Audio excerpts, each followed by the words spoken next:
No mining జోన్గా declare చేసినందుకు గౌరవ ఉప ముఖ్యమంత్రి గారికి కృతజ్ఞతలు తెలుపుతూ డాక్టర్ రాజేంద్ర సింగ్ గారు ఒక లెటర్ రిలీజ్ చేశారు. నిన్న డైరెక్ట్గా ఆయనకి పంపించారు. అందులో ఆయన్ని ఇది చారిత్రాత్మక నిర్ణయం, ఇప్పటివరకు ఎటువంటి నిర్ణయం ఎవరు తీసుకోలేదు ఈ మధ్యకాలంలో, అది చాలా మంచి నిర్ణయం. అందులో రాజేంద్ర సింగ్ గారు దేశంలో ఉన్న పర్యావరణవేత్తలందరినీ కలుపుకొని ఆయన ఇప్పుడు చేస్తున్నది ఏంటంటే మౌంటైన్ ప్రొటెక్షన్ యాక్ట్ కూడా తీసుకురావాలని. ఎందుకంటే ఇప్పుడు మనం గిరి ప్రదక్షిణ చేస్తున్నాం. మన పూర్వీకులు ఎన్నో వేల సంవత్సరాల క్రితం గిరి ప్రదక్షిణ ఎందుకు పెట్టారంటే పర్వతాలను రక్షించుకోవడానికి. పర్వతానికి మీకు మధ్యలో కట్టడాలు ఉండకూడదు. టెక్నికల్గా పర్వతం, ప్రతి పర్వతం కూడా ఒక దేవుడితో సమానం, ఆ ప్రాంతాన్ని కాపాడే దేవుడితో సమానం. అలాగైతే మనకు రాళ్ళు ఎక్కడి నుంచి వస్తాయి, రప్పలు ఎక్కడి నుంచి వస్తాయనే దానికి కూడా నా సమాధానం చెప్తాను, ఇబ్బంది ఏం లేదు. ఎందుకంటే ఎక్కడైతే పర్వతాలు, ప్రాముఖ్యత లేని పర్వతాలు ఉంటాయో వాటిని ఎక్కువ సెన్సిటివ్ జోన్ రూల్స్ ప్రకారంగా మనం ఎక్కడ మైనింగ్ చేయాలని తీసుకొని చేయాలి.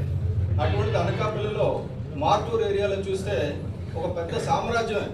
ఎంత పెద్ద సామ్రాజ్యం అంటే మొత్తం మైనింగ్ మాఫియా అంతా అనకాపల్లి మార్టూర్లో ఉంది. వాళ్ళు ఎంత పర్మిషన్ తీసుకున్నారు, ఎంత తగ్గుతున్నారు, ఏ రాజకీయ నాయకుడికి ఎంత ఇస్తున్నారో తెలియదు. కానీ ఈ రోజు వరకు ఏ రాజకీయ నాయకుడు తనకు అడ్డుపెట్టలేదు, ఇప్పుడున్న ఎమ్మెల్యేలతో సహా. నేను కూటమి ఎమ్మెల్యేలు కూడా ఎగ్జామ్షన్ ఇవ్వను దాంట్లో.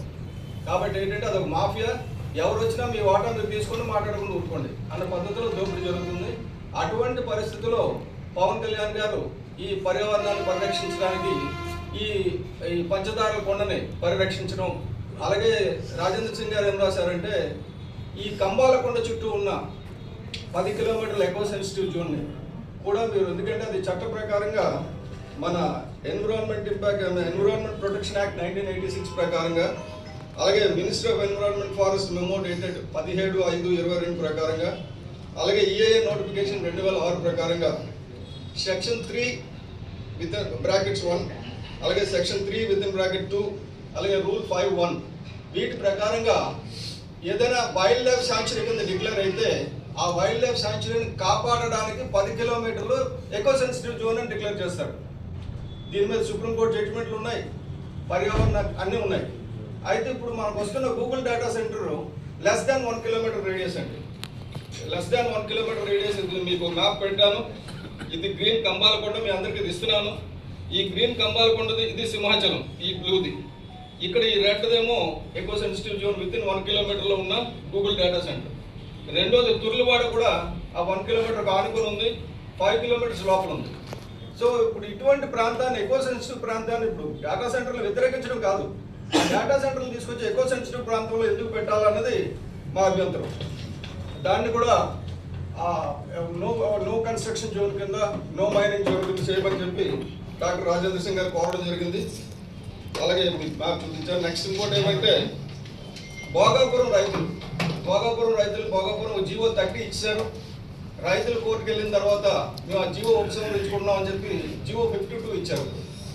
జీవో 52లో సేమ్ 855 ఎకరాలు వాళ్ళకి రిలయన్స్కి ఇస్తూ ఈ భూములు కాదు, మీ దగ్గర ఉన్న భూములు ఇవ్వండి, మీకు తక్కువైతే భూములు సేకరించండి అని ఇచ్చారు. కాబట్టి రాజేంద్ర సింగ్ గారు, నేను కూడా భోగాపురం వెళ్ళడం ఆ రైతులతో మాట్లాడడం జరిగింది. ఇదివరకు వాళ్ళకి మేము చేసే విజ్ఞప్తి ఏంటంటే ఆహార భద్రత గురించి, అలాగే వాళ్ళ తాలూకు భవిష్యత్తు జీవనోపాధి గురించి పరిరక్షించుకోవాల్సిన అవసరం ఉంది. భూముల్ని ఎక్కడైతే బంజరు భూములు ఉన్నాయో, ఎక్కడైతే డేటా సెంటర్కి అనుకూలమైన భూములు అంటే అది కంప్లీట్ బీడు భూములు అయి ఉండాలి, నివాస ప్రాంతాలకు దూరంగా ఉండాలి, చుట్టుపక్కల ఎటువంటి వన్యప్రాణులు సంచారం లేని ఏరియాని ఐడెంటిఫై చేసి, అది కూడా ఒక 4-5 ఏరియాలు మేము ఐడెంటిఫై చేస్తున్నాం ఎక్కడ ఈ డేటా సెంటర్లు పెట్టవచ్చు. అంతే తప్ప విశాఖపట్నం సిటీ బాగుంది, రియల్ ఎస్టేట్ బాగుందని చెప్పి వందల వేల ఎకరాలు వీళ్ళకి ఇవ్వడం కరెక్ట్ కాదు, పర్యావరణాన్ని విధ్వంసం చేస్తూ. అలాగే డేటా సెంటర్లు ఏర్పాటు చేసే ముందు ఒక మంచి స్టడీ చేయండి, శాస్త్రవేత్తలు పెట్టుకొని ఎకో సెన్సిటివ్ జోన్స్ పరిరక్షిస్తూ డేటా సెంటర్లు ఎక్కడ పెట్టొచ్చో కనుక్కోండి. అంతేగాని మన తెలివైన ఎంపీ గారు లేకపోతే ఇంకెవరో కూర్చొని డిసైడ్ చేసేయడానికి అవ్వదు. ఎందుకంటే ఇది శాస్త్రజ్ఞులు డిసైడ్ చేయాల్సిన విషయం. భూగర్భ శాస్త్రజ్ఞులు కానీ, లేకపోతే ఈ జియో ఎక్స్పర్ట్స్ కానీ, ఇలాగ పర్యావరణవేత్తలు అందరినీ కలిపి చేయాల్సిన పని. మన దేశంలో డేటా సెంటర్లు విచ్చలవిడిగా ఇవ్వడానికి మనం ఈ రోజు కూడా పేపర్లో చూస్తున్నాం, ఇంకో దానికి ఇచ్చారని అనుమతి 6,000 కాకుండా ఇంకా పెంచుతున్నాం. అయితే అమెరికాలో మొన్న జూలై 18వ తారీఖున జరిగిన దేశవ్యాప్త ఆందోళనలో వాళ్ళు ముందు అనుకున్నారంటే 50 చోట్ల చేస్తాం ఆందోళనలు అనుకున్నారు, కానీ 142 చోట్ల ఆందోళనలు, లక్షలాది మంది ప్రజలు రోడ్డులోకి వచ్చారు. అంటే అమెరికా లాంటి దేశంలో 5 రోజులు పనిచేసి 2 రోజులు ఎంజాయ్ చేసే దేశం, వాళ్ళకి ఓపికలు లేవు మళ్ళా ధర్నాలు చేయడానికి వాటికి. కానీ వాళ్ళు వచ్చి చేస్తున్నారంటే అర్థం చేసుకోవాల్సింది ఏంటంటే దాని తాలూకా సీరియస్నెస్.